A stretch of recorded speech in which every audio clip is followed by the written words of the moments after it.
Hey, everybody. Good evening. It's 7 o'clock on Sunday, and this is the Conservative Corner. I know I've been gone for a while, so we're easing me back into it. It's 7 o'clock, so if you're supposed to be here, you're at the right place.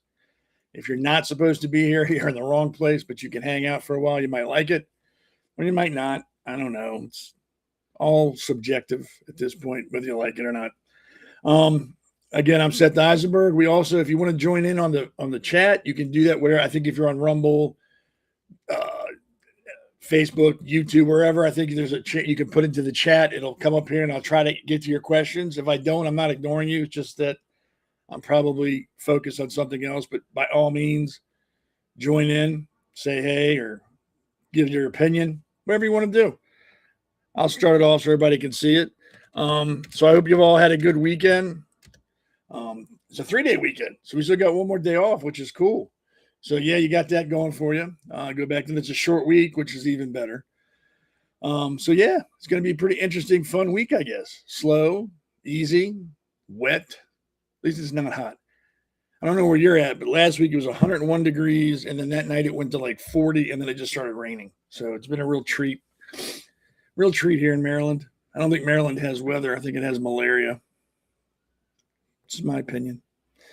We got a really big show. Well, they're always big shows. We got a really cool show, a couple guests coming on, and some interesting stuff we're going to talk about. So I'm going to get right into breaking news, and we're going to bring on the first guest, and we're going to talk with him. And then we'll go into the second segment, have another guest that's supposed to be here. We'll talk with him and go over what we're going to talk about then. But let's get into breaking news first because it's always fun. Breaking news is always interesting. So the first, I know everyone's heard about this. I believe it was yesterday. This gentleman, his last name is Best, who believes he's Jesus Christ, I think I have on my notes somewhere, took a shot at the, happened after 6 p.m. A male approached the Secret Service checkpoint at 17th Street in Pennsylvania, pulled a gun from his bag and opened fire on officers. The officers returned fire and shot the suspect, who was taken to a hospital where he was later pronounced dead. The Secret Service said the agency and the shooting remains under investigation. A bystander was also shot, Secret Service said, but it was unclear who fired the round that injured that person. Their condition was not immediately available. 6 senior law enforcement officials briefed on the matter identified the suspect, the gentleman here next to me, as 21-year-old Nasir Best. Last name Best, like the Conservative Corner is the best podcast in the world. Nasir Best. That's all we really know about him right now. I've seen some, again, I'm going to start using this because it makes sense. The Bongino rule. Nothing's been confirmed right now, but I've read that he was a Muslim. And then I read that he was, had a mental issue. Well, if he thinks he's Jesus, he's got a mental issue. Normal people don't walk around going, hey, I'm Jesus. And then start shooting at people because it kind of, the antithesis of one another, gunplay and Jesus. But he was killed on the scene, brought to a hospital and pronounced dead. The bystander was shot trying to gain entrance into the White House is what they're assuming. So once again, I'm going to assume that he is a Democrat. And we all know Democrats are really violent people. Obviously, this is what, the 10th assassination attempt, and by a Democrat, because they get angry, and rather than use their words, they get violent and start shooting and hurting people. So yeah, that happened yesterday, about 6 p.m. in D.C. Thankfully, no officers were hurt. Nobody in the White House was hurt.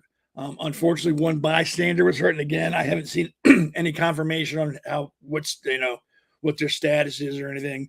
Hopefully they're fine and already home. The good news is Mr. Best was put down.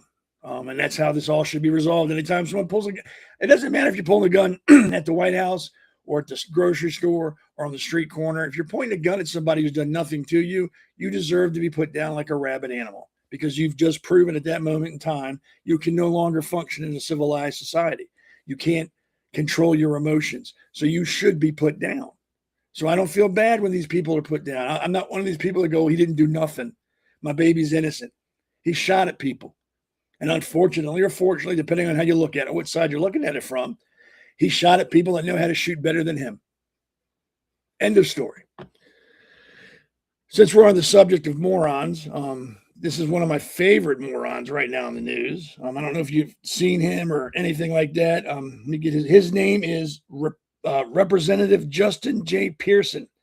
And I believe this was in Tennessee where they did the redistricting and rewrote the maps, and everything is even now. There's no all black districts. There's no all white districts. They're all mixed.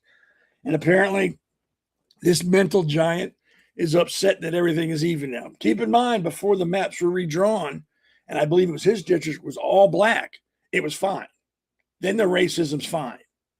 But the minute the Supreme Court ruled, hey, you can't do that anymore. You can't just base districts on color. They have to be equal. Then he got upset. He's upset about that. He was removed or suspended from the committees he was on, state level he was on. And of course, now he's screaming racism. They're doing it because it's racism. I've always said, when in doubt and you're losing the argument, racism. It's because of racism. It's not because I'm an idiot. It's not because during the session I screamed and yelled and threatened another or senator. It's because it's racism. No, it's because they're trying to make things fair. And I can't remember who said it, but someone said when you're so used to receiving, special treatment, as soon as you start getting treated normally, it becomes unfair. It's ridiculous. Politics is not about color. It's about who better represents your district. And if he's a good senator, he's really good. It doesn't matter what his district will be made up of. He'll get reelected. If he's doing his job, it shouldn't matter who's voting for him. But you can't tell anybody that. That's just not how it works, I guess. I don't know. Maybe where I'm from, that's how it works, but not where he's from. And he's doing this. And I wonder if he knows where that came from. Does anybody else know where that came from other than me? Because I know where that came from. So if you know where it is, put it in the chat. I'm not trying to you don't know anything. I know more than you. I'm just curious to know if anybody else knows where that first happened. Or better yet, during what event did this happen? We'll put it that way. So yeah, there's a lot more breaking news, but like I said, we have a pretty big show.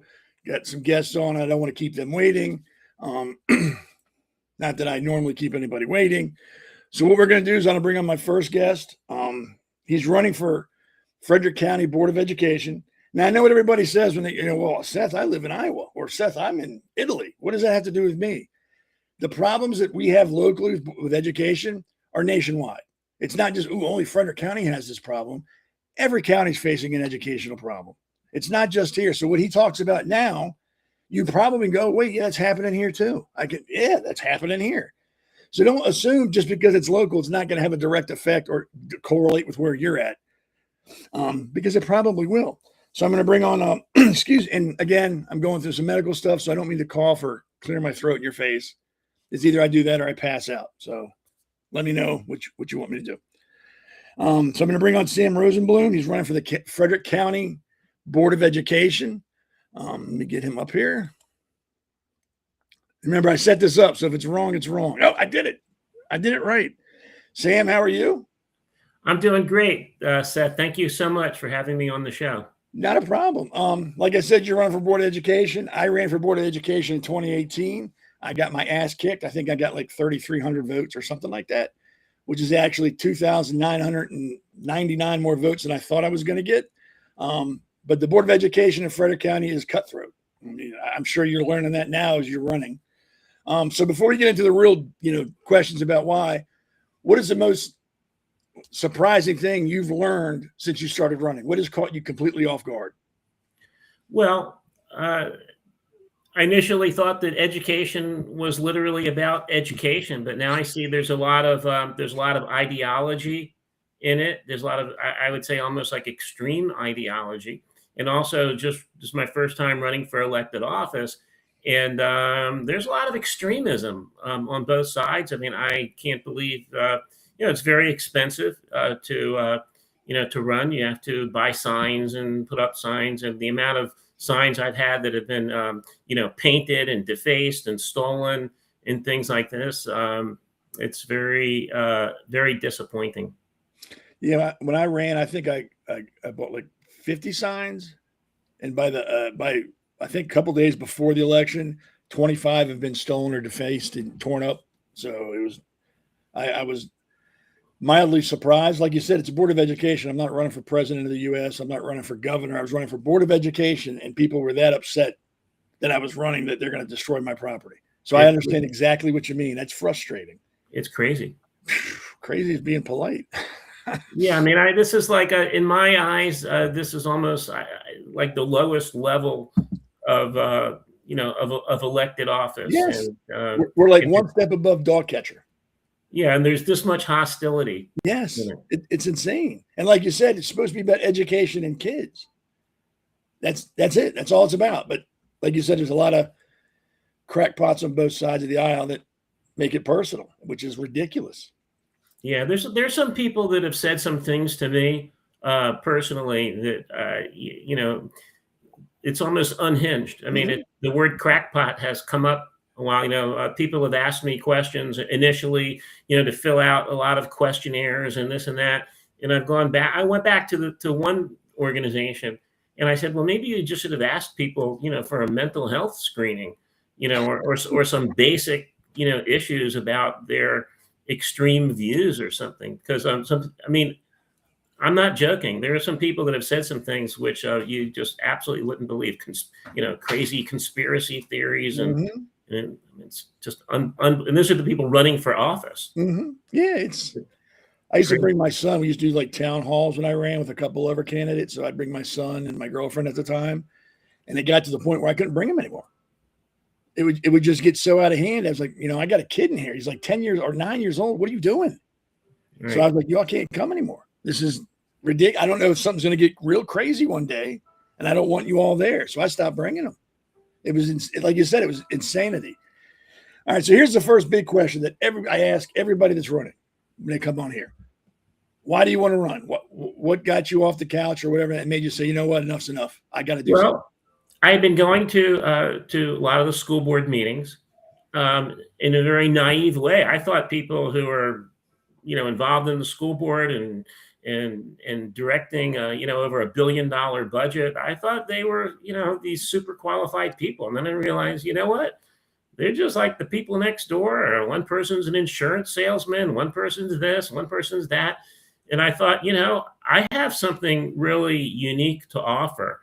And my perspective is about business, manufacturing, and sort of business literacy and everything. And the more I started asking questions about it, the more I realized it's just a big empty void that really should not exist. And a lot of people are just used to how the sort of the status quo. But those of us that are a little bit older, I remember when I was in the 8th grade, in the early, like 1971 or 72, I remember seeing someone that had the first pair of sneakers that was not manufactured in the United States. The pair of Pumas, I think they were made in Germany or something like this, right? And now you can't buy anything made in the United States. A simple shirt, button-down shirt, not a single shirt is manufactured in the United States. And so what I was hoping was that we could arrange like field trips to different industries. There's a company called Northern Virginia Realty in Frederick, and they have a lot of automated manufacturing. They manufacture the modular parts of homes, and they build homes. And we have some pharmaceutical manufacturing. There's something, right? Yeah, hoping to integrate that into existing classrooms. So you could go back to your math class, and so then the math teacher could then teach about why mathematically, why is this company, successful, but it would be unsuccessful to try to make a shirt in the United States, right? The labor would cost $120 just the labor, And so I started thinking about that, and I started doing a little research into it. And small businesses. Small businesses are really the economic engine of the economy. But that's true. Are just kind of used to it. So I tried to give some examples of things to people about things that at the time were impossible. I hadn't planned on this. This was completely impromptu. But on Friday night, I was at like a little talk where I was invited. It was called the Civil Society Supper Club, and I was at the table, and I brought this old sewing machine that I bought a few weeks ago. Okay, and I was trying to explain to the people there about manufacturing. And this machine was manufactured in 1878, and people knew how to make machines. They knew how to make steam engines and railroad engines and things like this. But this machine it works perfectly, by the way. It's 150 years old, and it actually works better than a modern machine. And after having some antique machines, I kind of understood the expression, like it works like a sewing machine. This was a very highly, it was a very high precision type machine to work really fast and to bobbin to catch a little piece of thread underneath it and everything. And so when they made this was before indoor plumbing, before there was electric lights, before there was electricity, before there was electric motors. How did they do it? And they had energy from water and from steam and things like this, and they made precision machines. And after the machine was invented, it was basically deemed impossible to make it for the home market, to bring it down to bring the cost down. But so the inventors of the machine, they were finished. The machine was completely invented. So the business people, the lawyers got together, and they figured out how to share patents, so they didn't have continual conflict, the different companies that had worked on it. And they eventually made millions of them per week. And they knew that they had to make massive quantities in order to bring the cost down to where people could afford it. And so, and my main point is, it was basically known to be impossible. They knew what was possible and they knew what was impossible. But because there was like this infinite market and people spent so much time selling, it was not uncommon to spend 50% of your time selling. True. They just kept on plugging away at it and plugging away at it. And finally, they built these massive factories that had over 100,000 employees. And they were making these things by the millions in order to bring the cost down. So the reason why I talked about that is because today there are people, mostly young people and even teachers, they think that it's impossible to manufacture something in the United States. So I'll give you an example of a few things that come to mind. One of the things that's interesting is I was watching a show on YouTube, it's called Undecided by Mike Farrell, okay? And he showed a half an acre building that was doing indoor, like vertical farming. And he said in this half an acre building, they grew 3.5 million pounds of vegetables per year, okay? And they only employed disabled people. Okay? So I was at a training session that was given by the Board of Education and the superintendent, Dr. Dyson. And I asked them during the training session, is there any preference for Frederick businesses? And it was really interesting because they started deflecting, well, this or that. Well, we buy, apples from Catoctin Orchard. And they said, wait a second, in the procurement regulations, does it say anywhere in writing that there's a preference, right? And so they just didn't know. Right now, Frederick County School System, aside from the federal government, is the largest employer. They're the largest procurer, right? So they have procurement regulations. And these people are supposed to be super smart. There's all a bunch of people that are on the board, but no one knew the answer. But they did actually send me the regulations later. And the answer is there's no preference whatsoever for Frederick, right? And then one of the board members said, oh, well, it all has to do with cost and everything. I said, well, I'm not talking about cost. If all the cost is the same, wouldn't you want to encourage a business in Frederick to do business with the Frederick County School System? And when children are disabled or they have some disability, it's not like you're going to stop loving them when they're finished with the school system, right? You're going to want them to be independent. Don't you want businesses to be preferred if they employ disabled individuals, right? And so, but there's not like a holistic view Although the people that are running for office, they're very smooth talkers, and they'll tell you, why what they're doing is so great and everything, and this and that, and how they're complying with the law. But no one will get up and maybe, go to their general counsel and say, well, how can we adjust these regulations to, to do something good for the people? Another example, I went to Chat GPT or Copilot, whatever, and I just asked, what's the most expensive part of making a pair of sneakers? It's funny how you can do instant research these days, and it says, well, sewing the top of the sneakers. That's the most expensive part. Okay. So then I said, is there any machinery, automated machinery that does that, automatically, right? With no human labor involved. It gave me one machine that was made in Korea that did it, right?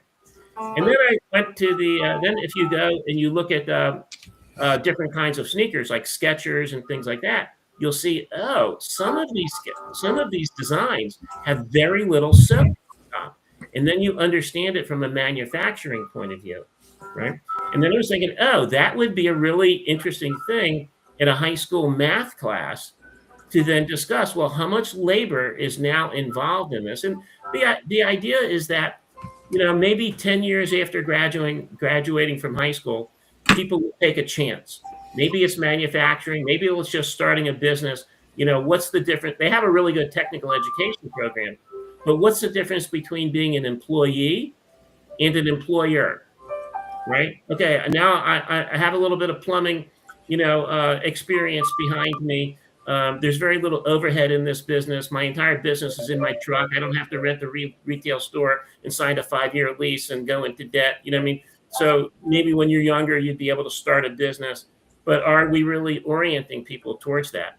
And like I said, business, and small business is really the machinery of the economy. I've talked to people here. I talked to the individual that owns a store called the Bin Store. And he's like it's called the Bargain Bin. And or maybe I shouldn't have mentioned his name, but he's very disappointed.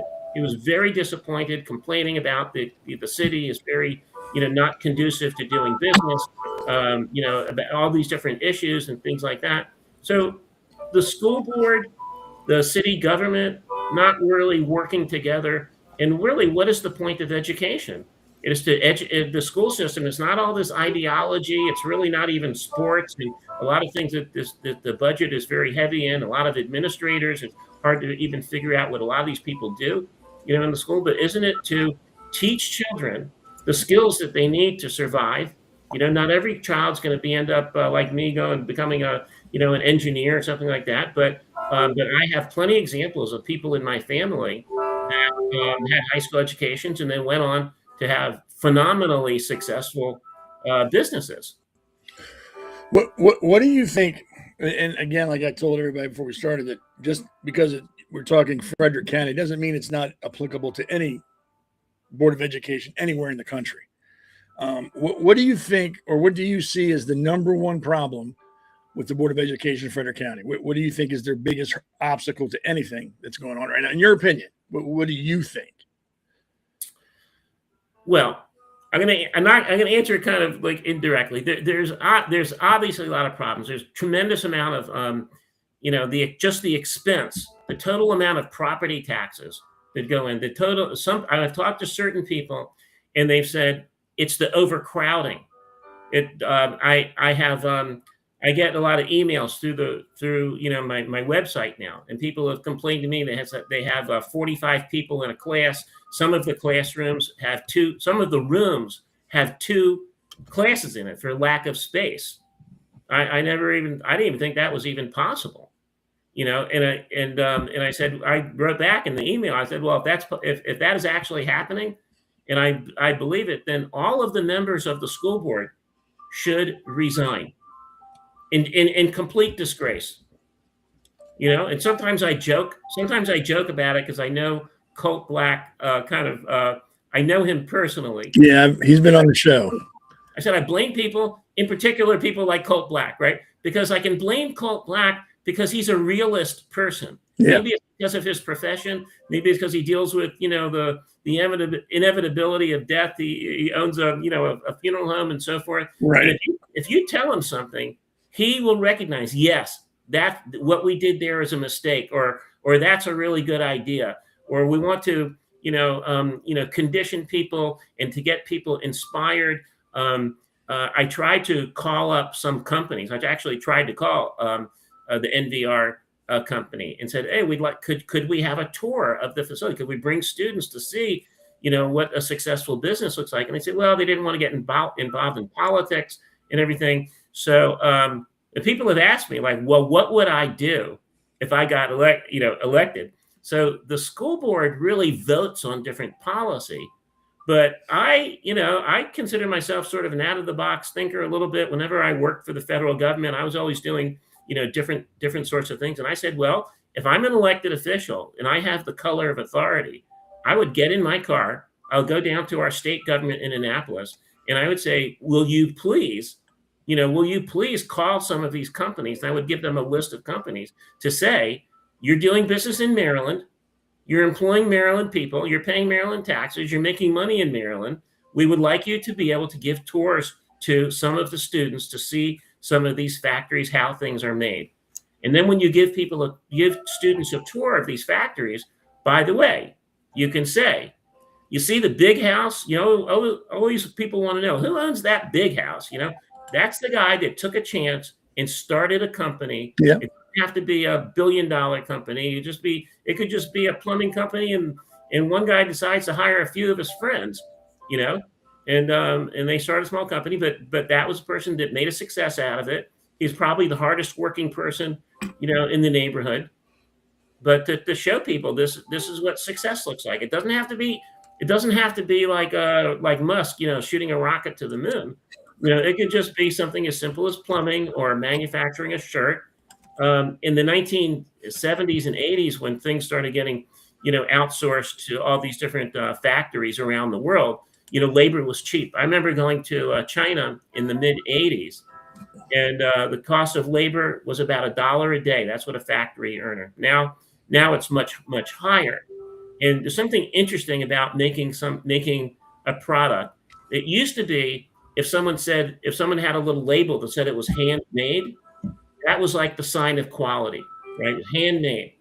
But if you do all your manufacturing by hand, handmade isn't the sign of quality. They want in China, they want something machine made. They want something that's going to be, uniform and precision, and it's going to work fast, and it's going to do the job much quicker. So True.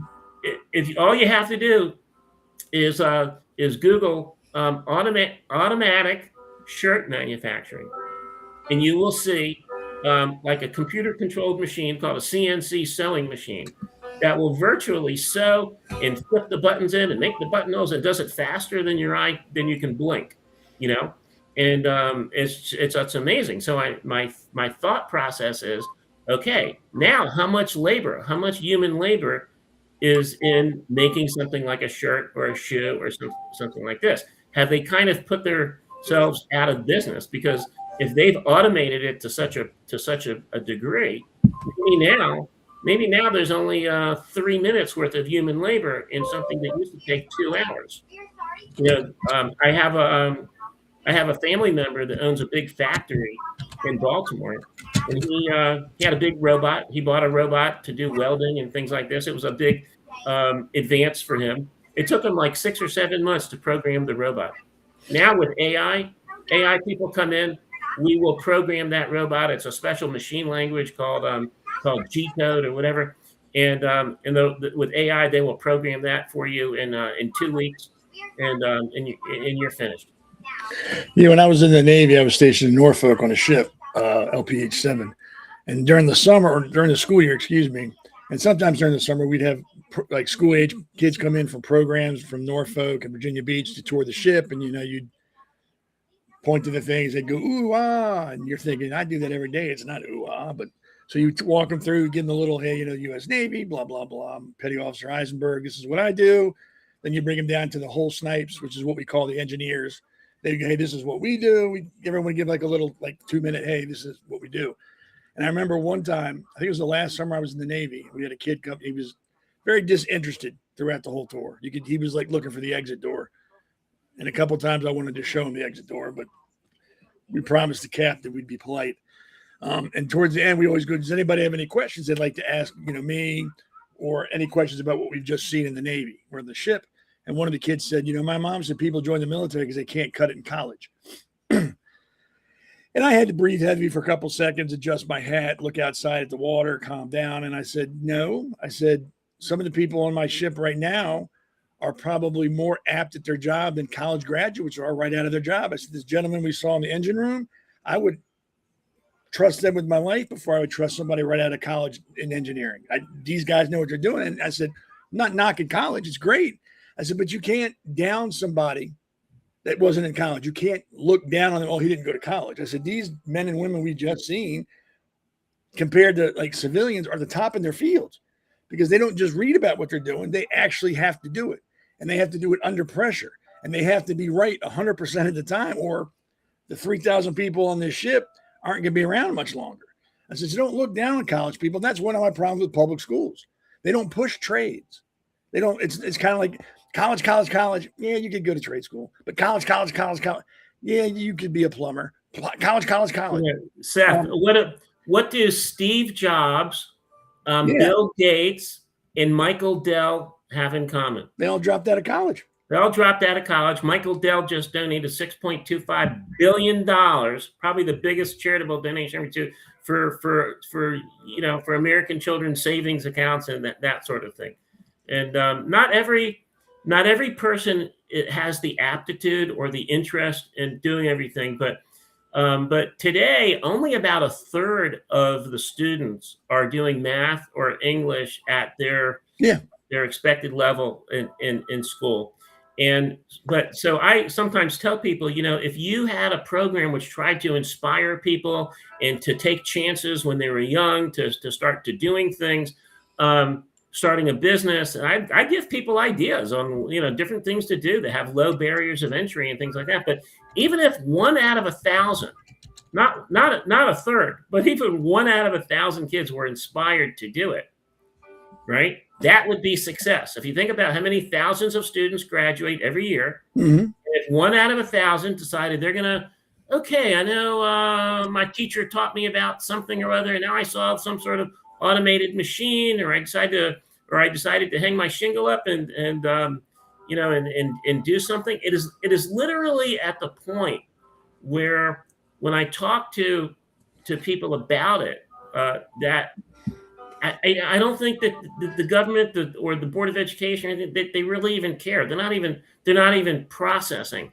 It'll literally take private enterprise for someone to say, okay, let's start sort of a business incubator thing. And it's actually it's a very subtle kind of ideology, but it is an ideology nonetheless. I wouldn't necessarily, I don't know whether it's conservative or not conservative, whatever, but I mean, it's definitely a way of thinking. Do you remember in 2016, I think before the election, Trump was going to, I think it was the Carrier air conditioner, and they were thinking about moving their plant to Mexico. Right. And he went and told them, he said, if you move that plant to Mexico and you're going to bring back your stuff back into the United States, we're going to tariff it. We're going to put some tariffs on it. And then Obama said something like, well, what do you think? What's Trump going to do to keep businesses here? He's going to wave his magic wand or something like that.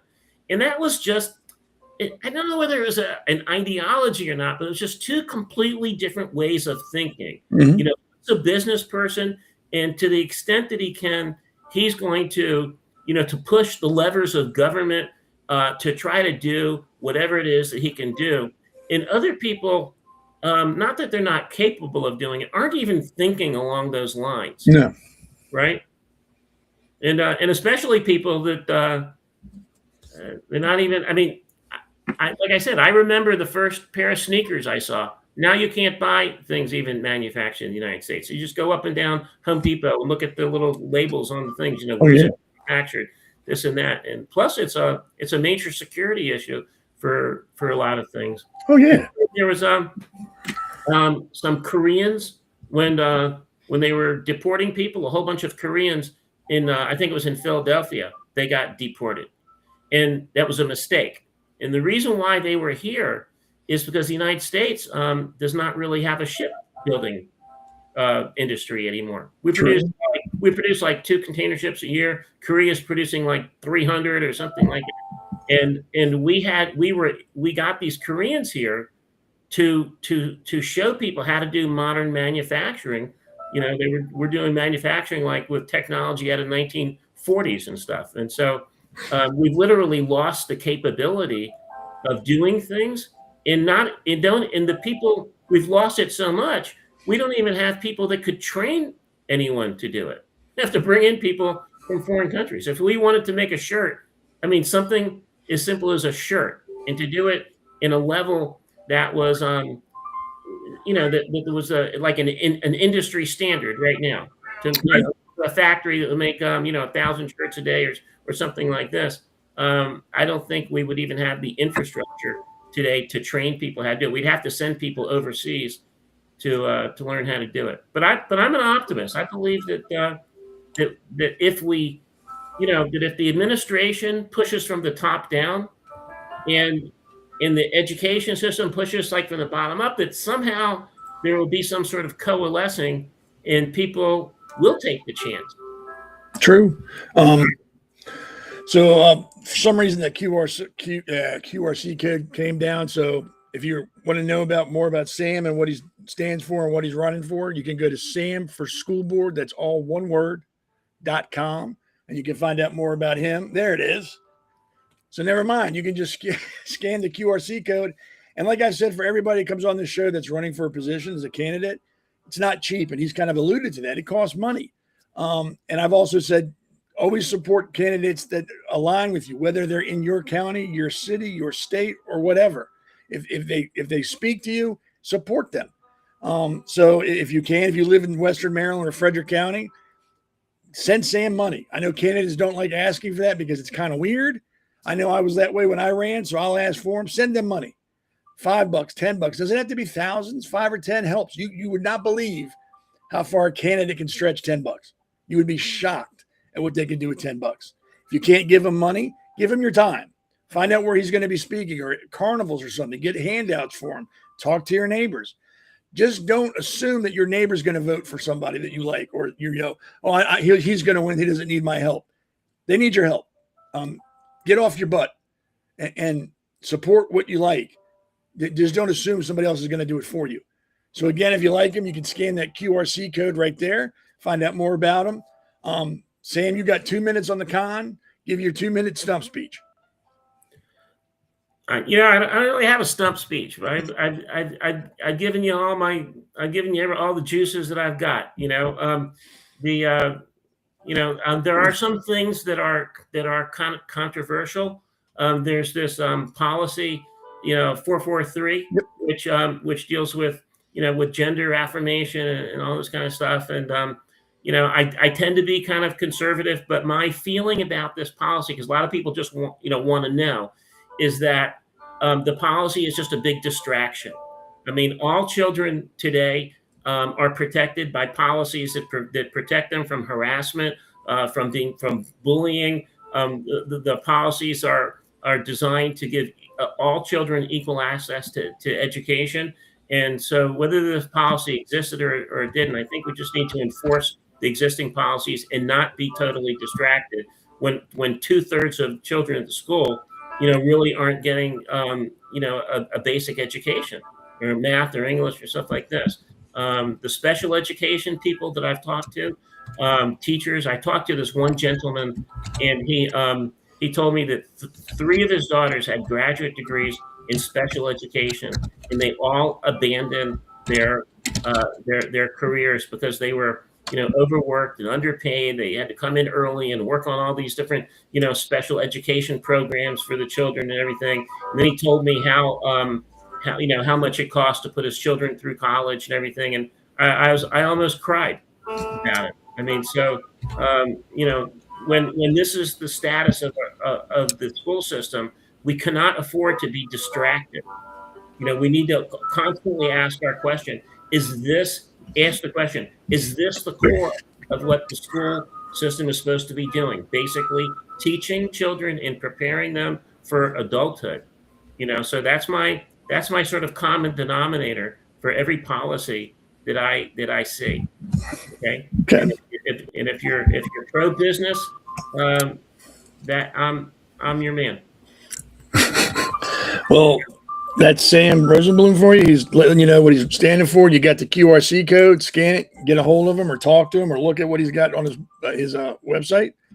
I'm sure he's very approachable. If you have questions, you can email him and ask him. If you live in Western Maryland, Frederick County to be exact, he's a candidate you should be looking at. Anytime a candidate talks about change, it's usually good because change is inevitable. And the only time change is really, really bad is if you fight it. If you try to fight change, it becomes more of a violent act than a natural act. So as long as change is for good, it's something you should look at. We can't have the same people on the board spouting the same ideas all the time because then nothing will change. It will all stay the same and nothing will get better. I would rather something get worse. That way we know what we got to fix. If everything stays the same, we don't know what's going on. So if it gets worse, good. We know exactly what we got to fix. Let's fix it. And if it gets better, great. Then we don't got to fix anything. Everything is perfect. But we all know nothing's perfect. And if it is, it doesn't stay perfect very long. Sam, thanks for coming on. You're welcome back any other time you want to come back. That's great. Just let me know. We'll bring you on. And I'm sure we're going to talk again at some point off the computer. So I'll know how the election's going, how the campaign's going and all that. So I'll keep in touch with you. But like I said, if you ever want to come back on, shoot me an email or a text and we'll get you on. Thank you so much. Hey, you're welcome. Everybody, again, Sam Rosenbloom, running for Frederick County Board of Education, with a business mind, looking at approaching as a business, which is probably not a bad idea. We got to pay the bills, so we'll be right back. Maybe. Let's see. America's Pulse Network. The mainstream media is bought and paid for. The truth is twisted to fit their agenda. But America is waking up. Because podcasts are the future for trusted media. Welcome to the America's Pulse Network. It is a network built by patriots that upholds the Constitution. But America's Pulse Network stands for God, truth, and the America First movement.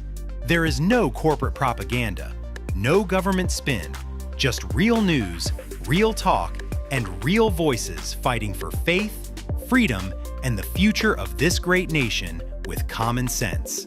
Here are some of America's Pulse Network podcasts. Alexandra Levine Live, hosted by Alexandra Levine. Jersey Shore Podcast, hosted by Damon Galdo. The Conservative Corner, hosted by Seth Eisenberg. The New Jersey State House Watch, hosted by Jack Brangan and Constance Detzel. APN's The Pulse is moderated by either Alexandra, Damon, Elena, or Seth.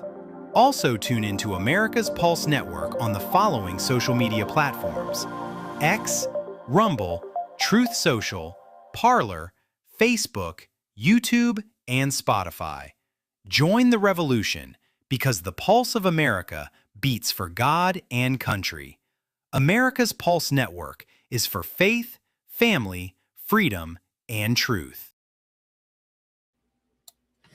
Everybody, thanks for joining me. Again, that was Sam Rosenbloom, running for Frederick County Board of Education in Western Maryland. If you're not familiar with Maryland, Frederick County, Western Maryland. Looking like he's got some good ideas. Sounds like he's got some good ideas. He needs some support. So if you live in the county, give him a hand. If you don't, you can still give him a hand. Like I said, it ain't cheap to run any campaign, and it is what it is. So help him out.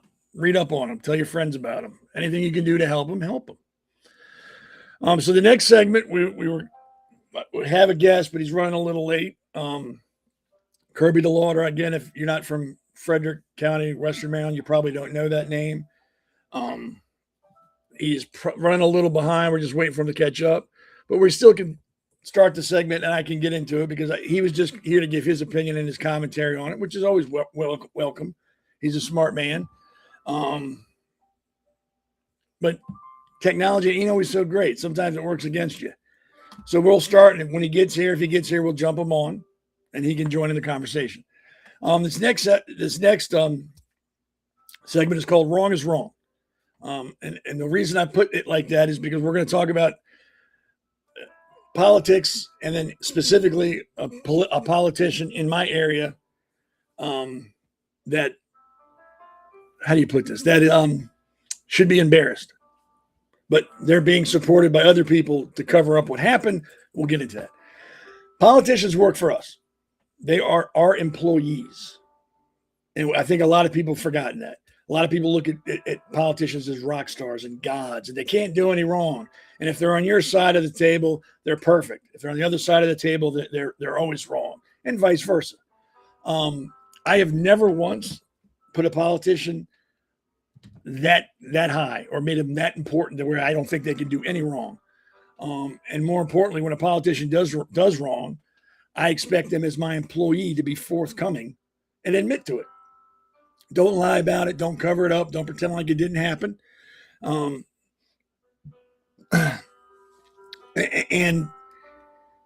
it's simple. When I'm at work, if I mess up, I have to answer to my boss. Hey, I did X, Y, Z.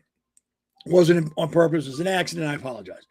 9 times out of 10, don't do it again. Get back to work. The problem occurs when you don't admit to it, or you try to hide it, or you lie about it. That's when the issue comes up. That's when we have a problem. More so with a politician, because they're supposed to be the cream of the crop.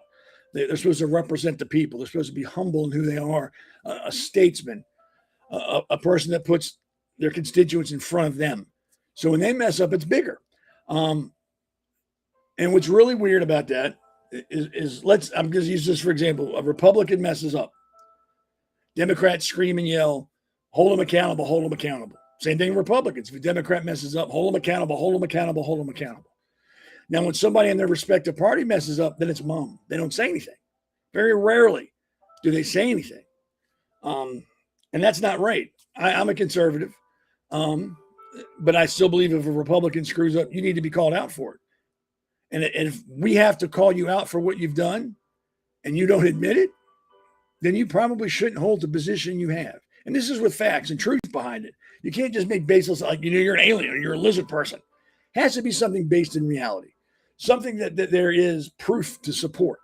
Yeah, my ring light just went out. I think I blew something. Well, same thing with Democrats. If you can't admit what you've done and you deny it and there's facts to prove that you've done it, you need to step down. And that's what happened in Frederick County. I'm going to show you a video, then I'm going to read an incident report that goes with the video. And then I'll kind of get into a little more after we see it. And I'll kind of walk you through the video because it's very grainy, but it's off of security footage, security camera at a bar in Frederick. Let me get to that right now. So what we have here is a lady right there, the very top right corner with her hand on the bar. She's just put something in her pocket. Now, the reason this is so condensed is because the file was so big, I couldn't get it downloaded.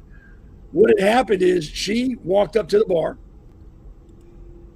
There was nobody else at the bar. She was talking to the bartender. As a matter of fact, let me just read the report for you. It makes it a lot easier. This is an incident report filed by the person who was holding the meeting. That woman, Patricia Kelly, was at a meeting of a club in Frederick County. The report documents the theft of $40 in cash from the bar area at the Frederick VFW, post 3285, during February 9th, 2026 club meeting. The subject, Patricia Kelly, took the money from the bar left by a person to pay an open bar tab. The incident was captured on venue surveillance video. The video was witnessed by 2 people, and I'm not putting these people's names in it. And the VFW COO, Chief Operating Officer, on the night of the event. The theft was intentional and to deprive veterans organizations of operating funds and effectively reduce the wages of the bartender on duty, because that was probably including his tip in that bar tab. And I'll play it again on the bartender on duty. The report was filed to create a formal record for the club to support any ethics complaints, proceedings, and to inform relevant Republican Party leadership and oversight bodies. Patricia Kelly is running for a position in Frederick County, Maryland. She's running to be on the Republican Central Committee. So she's going to be a person that's supposed to represent Republican values and Republican candidates. pick the cream of the crop and then support them. So let me play the video. And remember, what we're picking up is when she has taken that $40 off the bar and is now putting it in her purse. She's got it in her left hand. She's looking to make sure the bartender's not looking, and then she puts it into her purse. That was a $40 bar tab left on the table, on the bar. It's not hers. I guess she's paying her bar tab at this point. And I was in loss prevention for 20 years. I took classes on interview techniques, surveillance. What she's doing now is trying to make sure she hasn't been seen. So she's going to hang out, pay her tab. She's going to continue to look around, keep her hand over where the money is, because that's just a thing the thieves do to make sure think nobody can see it then. And she's looking around to make sure no one noticed her. This is a person running for Republican office in Frederick County. And there's more to the report, and I'll read that to you. My point is, at no time has she said, hey, you know what, I screwed up. As of today, when I received this video, the VFW had barred her for life for returning. She's no longer allowed, at least as far as I know, up to the point I received this video. That might have changed, I don't know.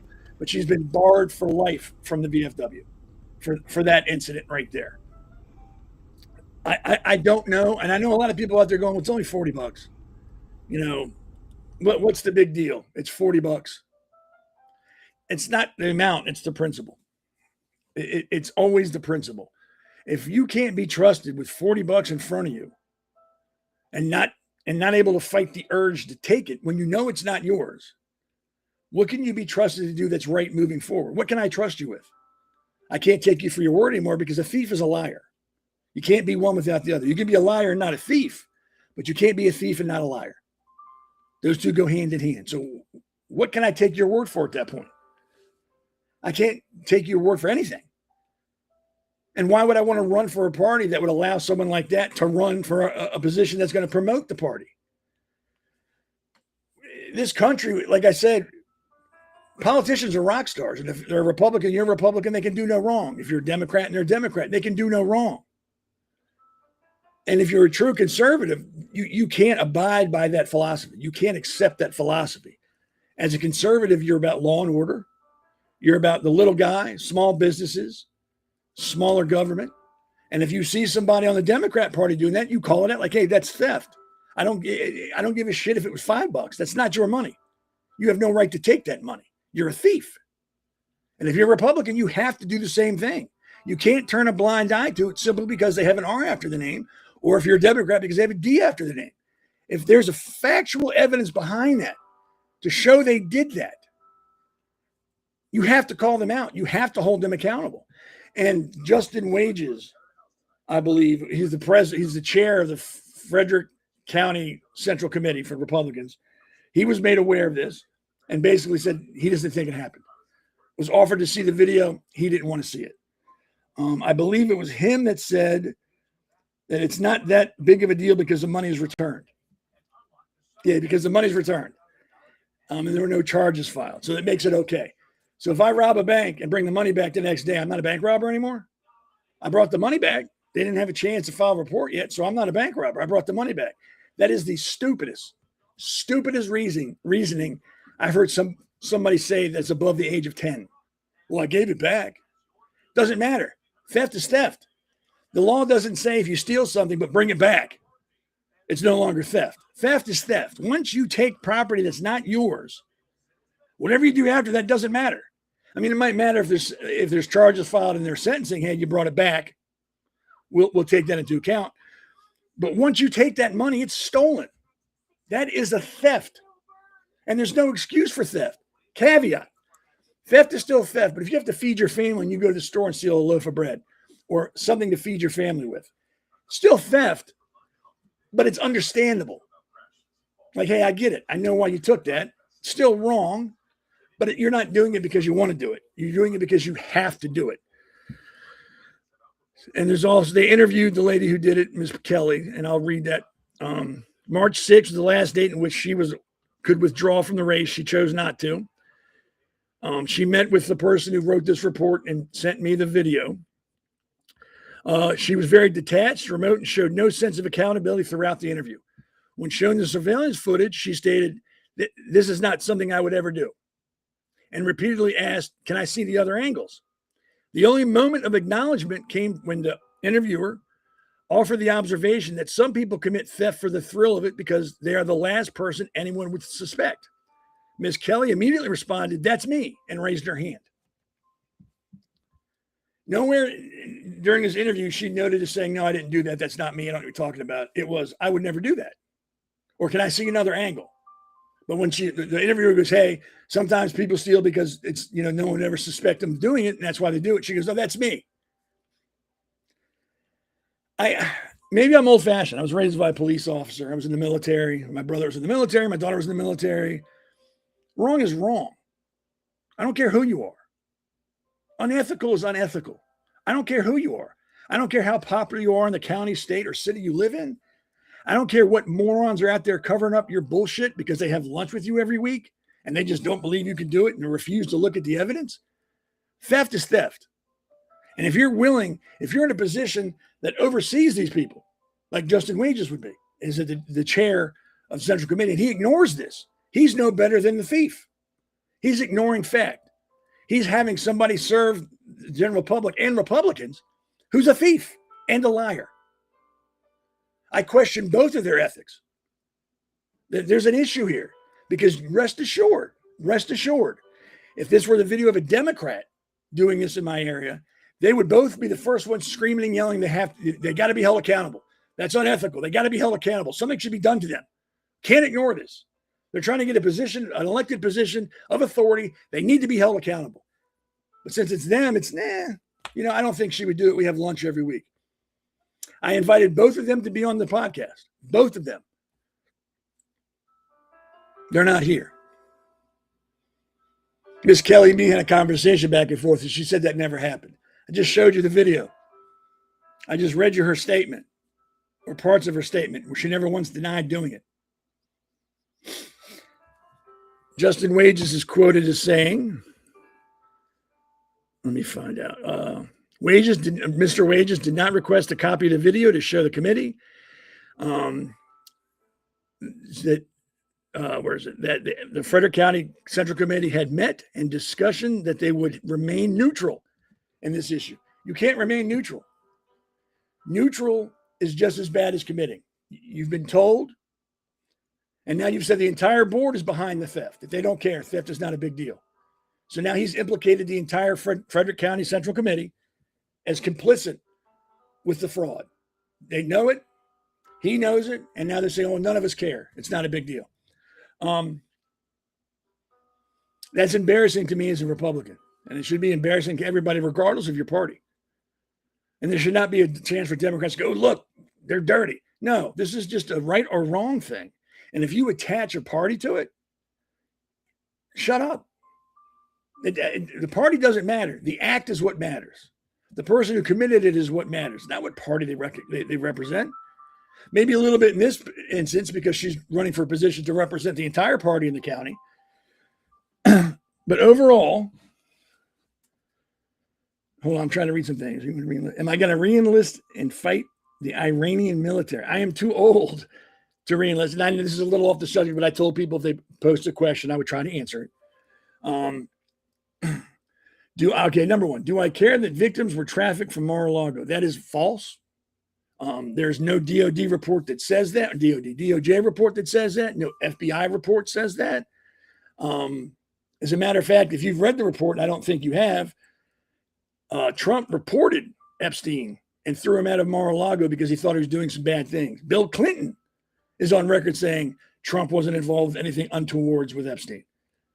So I don't know. And this is what I mean. There are crackpots out there that run on feeling and emotions. What I just told you is not feeling or emotion. That's fact. There's a video. There's a statement. I have facts. I'm not making anything up. I'm not winging it. I'm not, running solely on emotions and feelings. I have facts. That's an emotion-based statement because there are no facts to back that up. There are facts to the contrary. And whether you like the man or not, running around and calling someone a pedophile is going to get you in trouble. You're going to be sued. You put yourself in a position to be sued for slander. I don't want to put myself in a position to be sued for anything. That's why facts are king.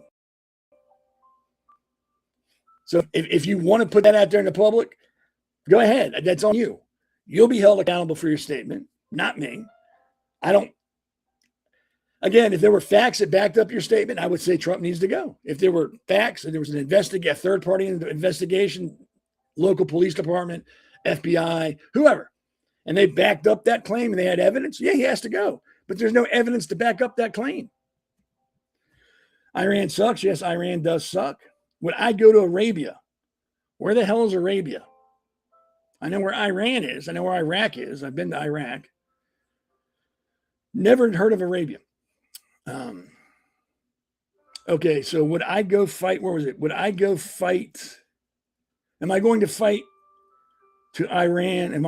Are you going to Iran to wipe out a civilization? If I were in the military, I would go where they told me to go. It's really that simple. The military protects democracy. They don't practice it. You go where you were told. You do what you were told to do. It's really that simple. When you enlist in the military, no matter what branch, you sign and enlist knowing at some point you possibly will have to go kill the enemy. You take on that responsibility when you sign that dotted line. You're not forced to sign it. You don't have to volunteer. You don't. But when you sign that contract, you assume that responsibility that possibly one day you will have to go and kill the enemy. And when I joined, it didn't matter who the enemy was. Back then it was Iraq. And if I were called to kill them, that's what I would do. Gladly, the position I was in was communication, so I directly didn't kill anybody or shoot anybody.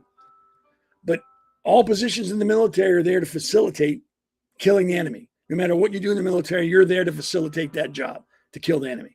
And I know I'm off subject and I apologize, but I want to answer these questions because if I say I'm going to answer them, I'm kind of obligated. America's worldwide reputation is rock bottom. That's not true. I know people that live overseas. I'm very close friends with them. Their opinion of America hasn't changed. They love it. They think just like their country, we have some problems in our government. But that's with every country. No country has a perfect government. But nobody thinks less of us. None of the people I've talked to in Austria, England, Italy, and in Israel, nobody thinks less of us. So I don't know where you're getting that information, but they don't. He said he told Jeffrey Epstein and Chislane to stop it. No, he did not. He threw them out of Mar-a-Lago. That's fact. That's documented fact. Release the Trump-Stein files. He's guilty as hell. So they've released 3 million pages. Have you read all 3 million, Poppy? Have you gone through them and looked? I'm sure you're going to tell me you have. And there are people in Congress. I have a list of names. Well, when are they going to read these lists of names they have? When is this all going to happen? What is everybody waiting for before they release the truth? Personally, I think the truth's been released. That's all they have. And now what they're doing is political grandstanding. That's just me. So you went to kill an enemy that you don't know who the enemy is? So you went to kill an enemy that you don't know who the enemy. I don't understand. What do you mean I don't know who the enemy is?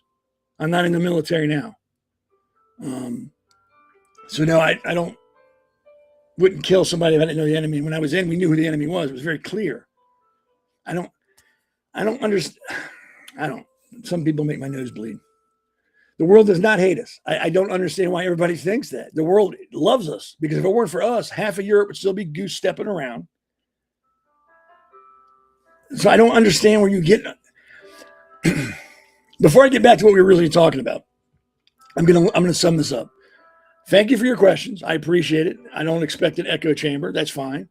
But I do expect some semblance of intelligence in your question, some fact checking behind your question before you ask it. To make blanket statements like the world hates us, we're a laughing stock in the world, again, is not a factual based statement. That is an emotional feeling based statement. And I can't answer an opinion. You're entitled to your opinions. I can't answer or debate an opinion. Like I'm entitled to my opinions, you're entitled to yours. But we can't debate opinions. You can't. It's like someone says, I feel bad. I can't say, no, you don't. I don't know. I have to take your word for it because, again, that's a feeling, an opinion. I can't go back and forth with opinions. Nobody can. What does the sand taste like where you're at? I don't understand the question. What does the sand taste like where I'm at? Like sand? How could he have kicked them out if he didn't know what they were doing? He said he suspected they were doing no good. That's what the police report says when he called. Again, you all have to do some fact checking. You're listening to CNN and these other morons on social media that spit out feelings. He called the police and filed a report. Just look at the police report. You don't even have to ask me. It's all on the police report. Just cover up for a rapist because that's what you admire and think that's what manhood is. You are simple-minded trash. Okay. Who's been convicted of rape? There we go. You just cover up for rapists because that's what you admire and you think that's what manhood is. You're a simple-minded trash. Who's been convicted of rape? That's a criminal charge. If someone was convicted of rape, they'd be in jail. So who has been convicted of rape? I don't understand. Where do you people get your, not even facts? I mean, I get it. You don't like Trump. I don't like Trump 100%. I'm on board with him about 85 to 90% on what he does. I've never been above 90 for any president. You shouldn't 100% follow anybody except God and Jesus. You can follow them 100%. But any person on earth other than myself, I don't trust 100%. That'd be stupid to do. Europe would be goose-stepping behavior. Well, what's the truth? Come on, think about it. The Nazis owned Europe before we got involved. It was theirs. And had they not gone into Russia with the Blitzkrieg, they would have won World War II had we not gotten involved. If they just stayed in Europe and a little bit of the Middle East they were in, they would all be goose-stepping now. Canadians sure aren't buying much of our products anymore. And you all do realize that this product thing is secular. It happens every 20, 30 years. Everyone starts bickering about paying this country for their stuff. And that it happens all the time. It's just now they're, oh, thank you. Now it's just, there's a convenient reason people can use for it. Well, it's because of this. It happens all the time. Study economics. Half of these questions you could answer yourself if you took 2 minutes to breathe, tried some decaf coffee, and just looked logically at the stuff going on. Excuse me. The judge said her actions were rape, but the term is sexual abuse. In civil, do you understand that in civil court, the level for guilt and innocence is, the bar is far much lower than it is in criminal court. In civil court, you can use he said, she said, hearsay, I heard, I saw. In criminal court, you can't. And do you know why? Because that's the worst evidence in the world. Well, he told me this. Hearsay is the worst because you can't ask the person who told you that the questions. So civil, fine. He was found guilty in civil court, which means absolutely nothing. Criminal court, you show me a conviction in criminal court where the bar for evidence is much, much higher, then I'll agree with you. But until then, I don't care about it. There are people convicted in civil court for stupid stuff. Civil court is just there for whiny babies who know they don't have enough for a criminal trial to try to get money out of somebody. Because again, the bar for evidence is much, much lower than it is in criminal court. And you can ask any lawyer in the world, they'll tell you the same thing. It's like a grand jury. Well, he got a conviction out of a grand jury. I could get somebody to side with me in a grand jury because it's one side they're hearing. So yeah, grand juries also really don't mean that much. Russia saved the world from Hitler. No, he did not. He stopped Hitler. We forced Hitler to kill himself. We took back Europe. And again, I don't know where you people are getting your information from. I do. It's all emotional. It's all it is. Someone told you not to like Trump. They post some things on the internet and you take it as gospel. And that's fine. You are entitled to your opinion. I can't argue with opinions. Saudi sand is gross. I sure wouldn't eat it. Yeah, it's Saudi sand is ugh. Sand period is nasty, but over there it's got camel spiders and crap like that. I'm not doing that. Somebody check this guy's basement. That sounds like a little projecting there. What's in your basement? So you hate our justice system to defend a sexual assault. Don't hate the justice system, but you don't understand the difference between civil and criminal. There's a huge difference. Criminal court, again, demands a higher level of evidence. Civil court is just a preponderance. This means if you have enough people saying enough things that are all the same, that's guilt. That doesn't work in criminal court. There has to be evidence. Remember, everyone, this guy gets to vote. Yes, I do get to vote. And you should be thankful that I can. Because I have a different opinion of you means I shouldn't be able to vote. That's pretty fascist of you. Pretty communist. I don't think you should lose your ability to vote simply because you don't agree with me. See, this is the difference between Republicans and liberals. Liberals are violent people. If you don't think like they think, you should lose all your rights. I shouldn't be able to vote. Shouldn't do this, shouldn't do that because I don't agree with him. Well, me and other Republicans, on the other hand, say, that's fine if you don't agree with us. That's perfectly okay. That's what this country was founded on. Different ideas, back and forth. May the best idea win.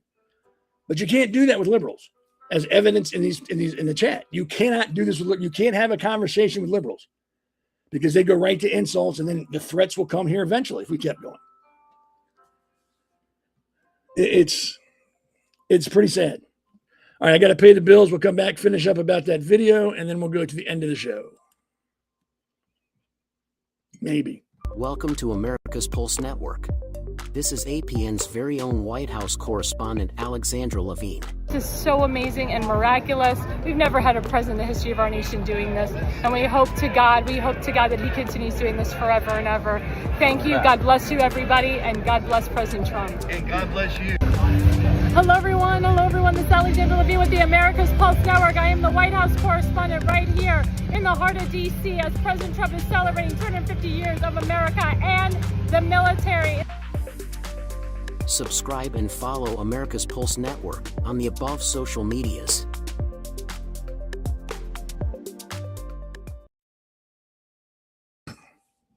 Okay, welcome back again. This is a conservative corner. Excuse me. I'm Seth Eisenberg. We just got done with Sam Rosenbloom, who's running for the Board of Education in Frederick County, Maryland, Western Maryland, if you're not familiar with the state. We were just talking about Patricia Kelly stealing off a bar, and that Justin Wage is the chair of the Republican Central Committee in Frederick.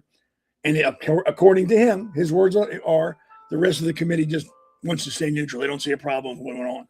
So I don't know if that's the truth or not, but that's what he said. But I'm actually having a pretty good time with these questions, and I think we got like 10 minutes left.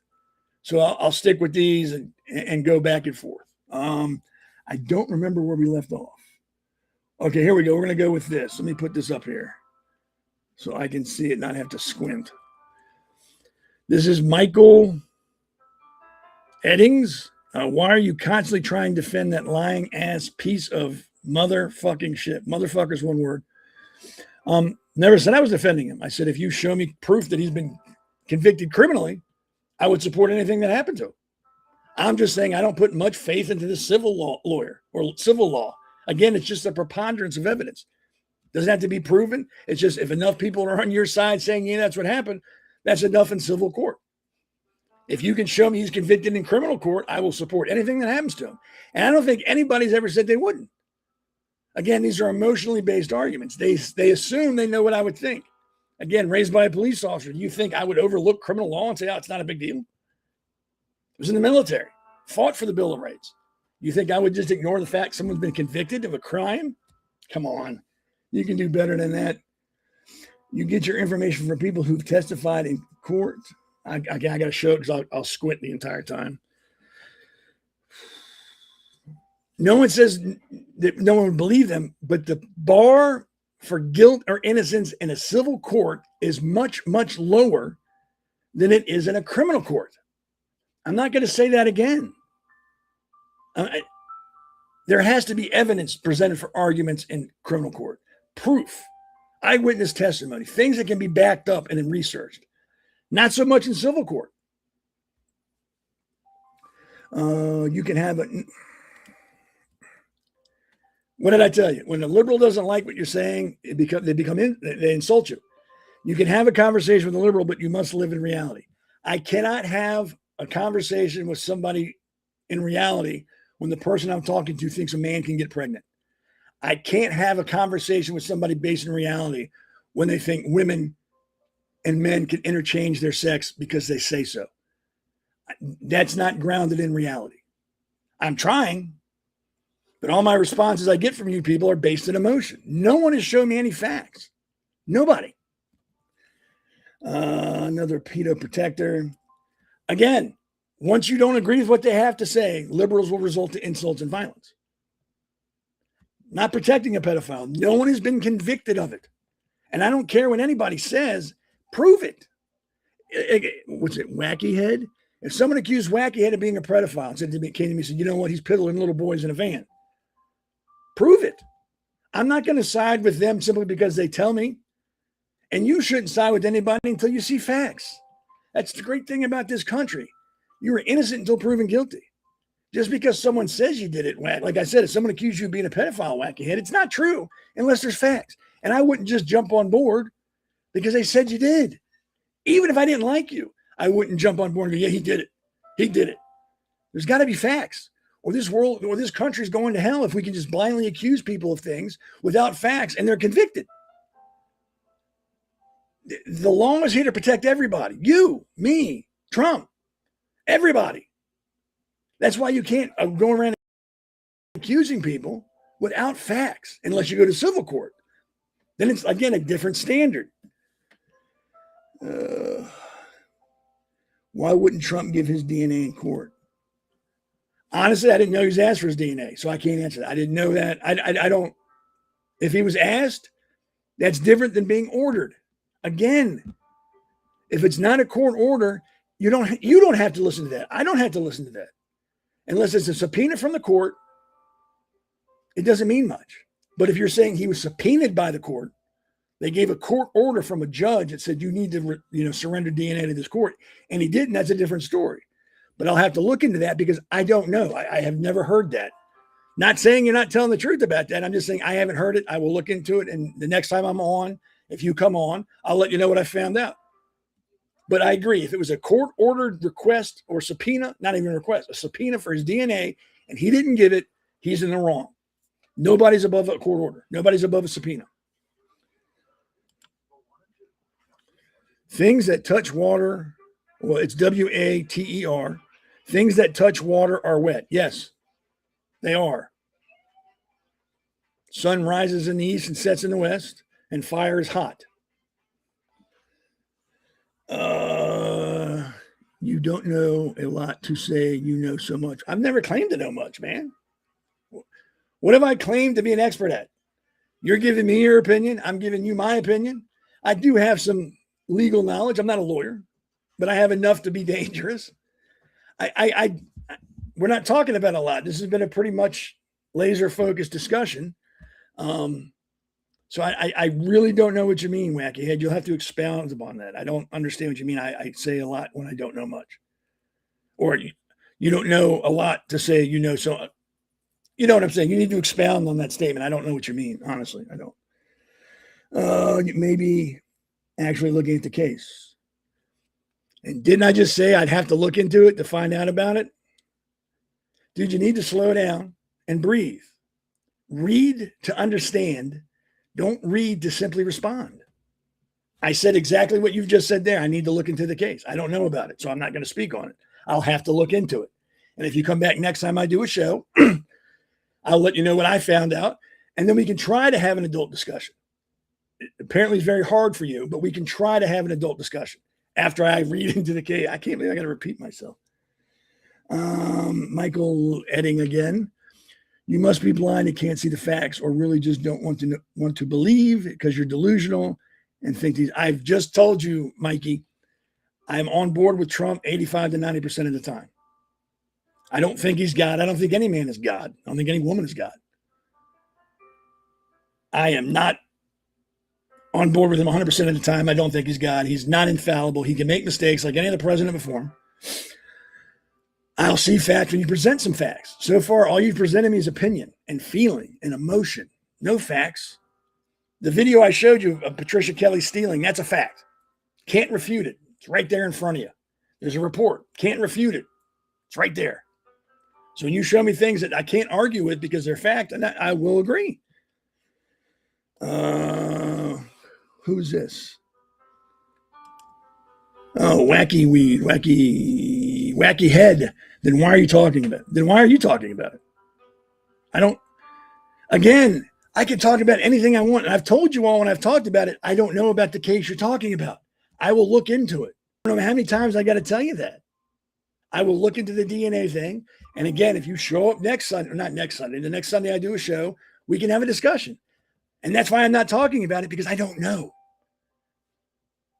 I don't, is there an answer you want me to give you that you're looking for? Or I don't understand. Be an adult. And, oh my God, dude, I just told you I have to look into it. Dude, you're beating it like Seabiscuit. Let it go. I told you I'll look into it. Damn. Let it go. God bless the God bless the United States of America. I have given them myself, my daughter, my brother gave himself, my stepbrothers gave themselves. We've all served this country. And I wouldn't serve this country if I didn't believe in the ideals this country stood for. I wouldn't have given them my daughter if I didn't believe in the ideals this country stood for. I've never once said this country's perfect. Never. I will say and stand by this country's excellent. We are the closest to perfection a country can get in the entire world. Are there things that need to be tweaked? Yes. Yes. God, yes. And I will agree with all you people. Insurance is the first thing we got to tweak. I don't think it's set up to help people. I think it's set up to make money. And I don't agree with that. So yeah, there's some tweaks we have to do. But no one's trying to get into Italy. No one's trying to get into Egypt. No one's trying to get into China. They're trying to sneak here. Why? Because it's that horrible and we're that shitty of a country that everyone's trying to sneak in here? You got to think about that for a second. No benefit dog. I have no idea what you mean. I don't know what that means. Possum the cat. That's just funny. I know I've seen the name before, but that just makes me laugh. Yep, America. I mean, America. It's the only country in the world, really, if you think about it, the only country in the world where you can freely call the president a pedophile in public and not wind up in a work camp or disappear forever. Try doing that in England now. Heck, if you even say that on Facebook in England, they come arrest you. Go say it in China. Go say that any other country in the world, say that and see what happens. Here, you can do it to the applause of other people. It's if you can't see the beauty in that, if you can't comprehend that because you're so blinded with anger and emotion, that's on you. That's on you. Okay, what's this one? This is from Michael Eddings again. Trump and Epstein videos and photos of partying up best friends is a fact. No, most of those videos have been shown to be AI. That's a fact. That's a fact. There's a video was it Bill Clinton in a hot tub with a woman? I think that's AI. I don't even think that's legit. See, that's the problem with people nowadays in Facebook and social media. You can AI a picture of anything, and enough people will believe it's real. You have to look at things logically, and you have to detach yourself from the picture. Even if you don't like I don't like Clinton. I think he was a horrible. I mean, he got a blowjob in the Oval Office while he was married. But you have to pull away from the picture and look at it objectively. And I looked at that picture of Bill Clinton objectively. I thought it was AI. Am I wrong? I could be. I don't know. Because it's hard now to tell AI from real. And I think that's done on purpose. I think they do that so everybody's constantly, I don't know if it's real or not. So yeah, I think Bill Clinton's picture was AI. I think some of Trump's pictures were AI. I think most of this stuff is from AI. It's just how it is now. You can't believe anything you see on social media at all.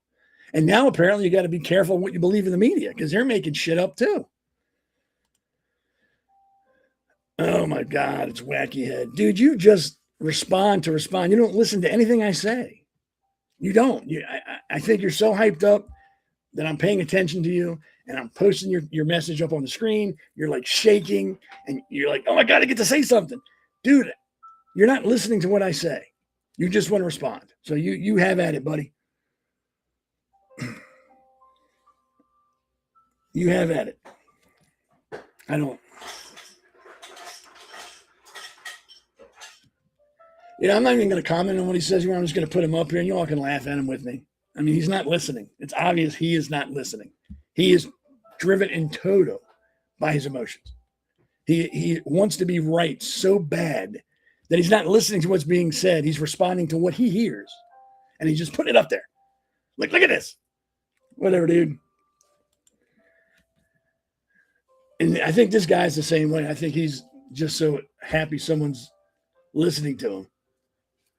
Dude, I haven't defended anybody. I've just asked for fact. And if that means I'm defending somebody, well, then so be it. You too, Possum Cat. Have a good, well, you got one more day. So you got a whole full day left on your weekend. So you enjoy that. So yeah, I think I've dealt with the children long enough because they're not listening. So trying to discuss this with them is pointless. I mean, it's truly pointless. So maybe we'll try this again some other time when there are adults in the room or whatever. So we're getting ready to wrap it up. So usually I read an opinion. And again, it's an opinion. And I guess I should explain what an opinion is to Wacky Head and Michael Eddings. An opinion is not fact, kind of like your argument you're making. It's an opinion. It's based on what I've observed and how I feel about things. Don't have to agree with it. Again, it's an opinion, not based in any fact. Kind of like your arguments you've made all night. Opinions.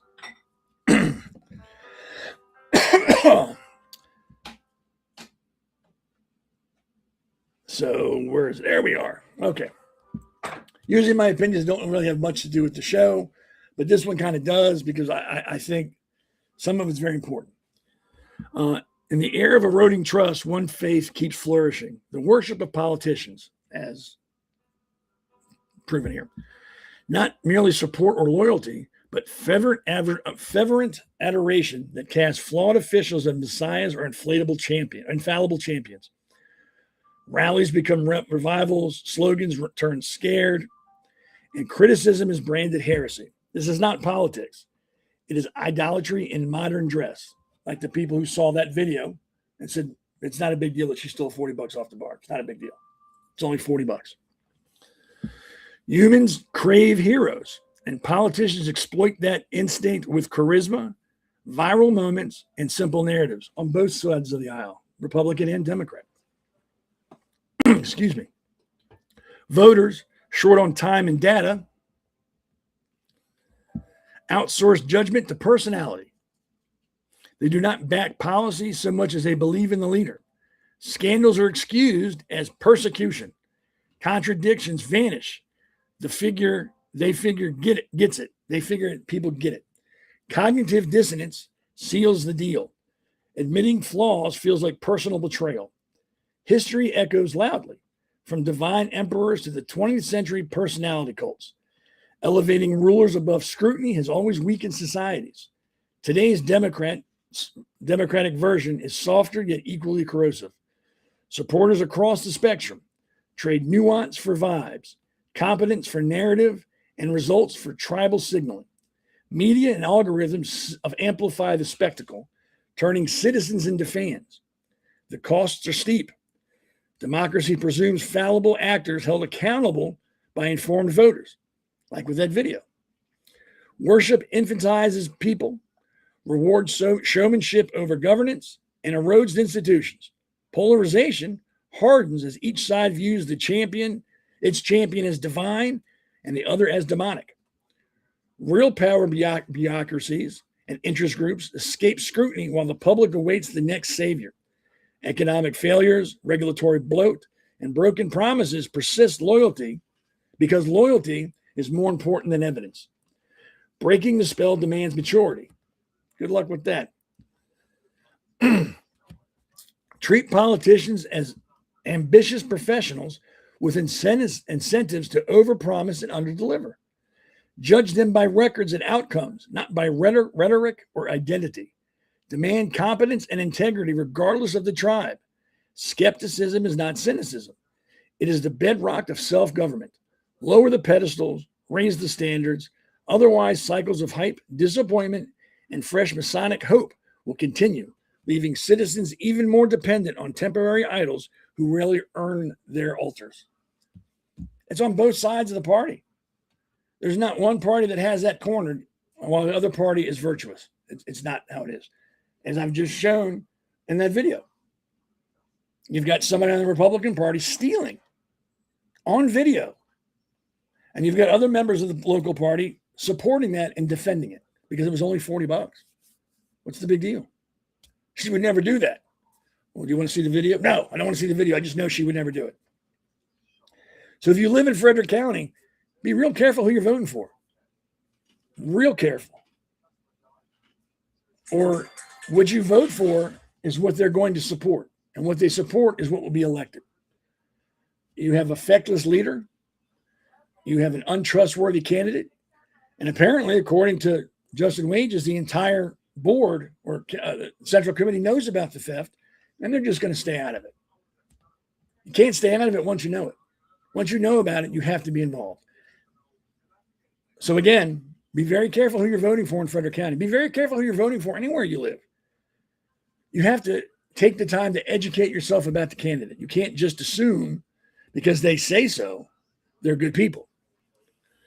You have to take the time, get off your ass, spend 5 minutes, and look into a candidate. It's really not that hard. And if it's that important to you, you'll do it. If you just run on emotion and feelings, the first person that makes you feel good is who you're going to vote for. It's really, really that simple. But be careful who you support. No matter where you vote, no matter what side of the aisle you're on, be careful who you vote for. Be careful who you put your support behind. Like with Sam Rosenbloom, we have a link to his campaign website. Go look at it. Don't take my word for it. Go look at what the man has to say himself. Most candidates nowadays have websites. Go look at them. Go to their town halls and their meetings and ask them questions. And don't ask them softball questions. Ask them tough questions. Because if you run for politics, you got to have a thick skin. It's not like you can be a pansy or a snowflake and run for political office because you won't last. It's a blood sport. Not that I agree that it should be, but it is. That's just how it is. So look into people before you vote for them. And that's how it goes. Well, thanks for hanging out tonight, especially Wacky Head. And what's that guy? Michael Edding. Thanks for hanging out. I hope both of you calm down enough and rein in your emotions enough to have an adult conversation at some point. Because you seem pretty smart. You seem pretty passionate. You just got to control the emotions, man. I'm not getting excited. It is what it is. If you're right, you're right. Great. But yeah, both of you need to calm down, try decaf, get off the sugar, take a nap, whatever it is you do to calm down. And if you could come back the next Sunday I'm on and you're calm, we can have a conversation. Hell, I'll bring you on and we can have, face-to-face conversation. But you got to be calm. You got to show me you can be calm. Right now, you can't. So yeah, next Sunday, not next Sunday, I'll be on in the next month, the last Sunday of next month while I take care of some issues. Excuse me. Hope you can be there this Wednesday. We have the Pulse where me and a bunch of other people get together and discuss things and give our opinion on it. So I hope you can make it there. If you have any questions, you can email me at on Facebook at the Conservative Corner or on X at the Conservative Seth. You can get a hold of me there. Or you can just wait till next Sunday and post your question. And I hope today proves if you put a question up, I will try to answer it. I mean, and you don't even have to agree with me, and I will try to answer your questions. I think I did a pretty good job. I think I did. I didn't forget anybody's question or didn't put it up there if I didn't agree with them. Everybody's entitled to their opinion. That's a beautiful thing about this country. You can have an opinion, and you're not going to get in trouble for it. So again, this Wednesday at 8 on Rumble, the last Sunday of June. Yes, the last Sunday of June I'll be on. I don't know what the date is at. Same bat time, same bat channel. We'll talk about entirely new stuff. Thanks for hanging out with me. Wacky Head and Michael Eddings. Seriously, if you can calm down, have an adult question, get a hold of me, and we'll try to arrange sometime the next time I'm on for you to be on, and we can have an adult discussion. The emphasis is on adult. You can get a hold of me on one of those pages, and we'll see how it goes. I'm not promising you, but if you can show some class and tact and get off the emotion and have a fact-based conversation. More so a fact-based conversation if you're going to accuse people of things. You need to back that up with facts. If you just want to discuss opinions, that's fine. But that's an opinion. And it really doesn't mean anything other than the person who's giving it. Your opinion means stuff to you. My opinion means stuff to me. Doesn't mean anything to anybody else. Like your opinion doesn't mean anything to anybody else. So we'd have to specify what we're discussing. Opinions, fine. Facts, fine. Again, wacky head, I have to look into that DNA thing. I've never heard of it. I've never seen it anywhere. I haven't heard it in any of the news. So I will look into that and see what I can find. And I've told you once, and I'll tell you again, if it was a court order that he ignored, signed by a judge, and he disobeyed that court order subpoena, you were right. He should be held accountable. But until I read it for myself and find out what's going on, I am not going to side one way or the other. So everybody have a good evening. Again, see you all Wednesday at 8 on Rumble. That's really it. Everybody have a good evening. Thanks for hanging out with me. Everybody have a good holiday. And remember, tomorrow's Memorial Day. You do not wish veterans happy Memorial Day. Memorial Day is for the veterans or military members who never made it home. It is not have a great Memorial Day. You don't do that. So when you're eating your hamburgers, your hot dogs, and drinking your beer and enjoying your day off, remember there's thousands and thousands and thousands of your countrymen who have died in lands that we probably can't pronounce or don't even remember that aren't home. Memorial Day is to remember them. That's why we have the day off. You're supposed to take that time to thank them. Go to Arlington National Cemetery if that's close. Watch the changing of the guard. Something. Go to a VA hospital. Thank the vet center. Or don't thank them. Spend time with them. It's really that simple. So remember Memorial Day, what it's about. It's not about hamburgers and hot dogs and beer. Everybody have a good evening, and I will see you Wednesday at 8:30 on Rumble for the Pulse.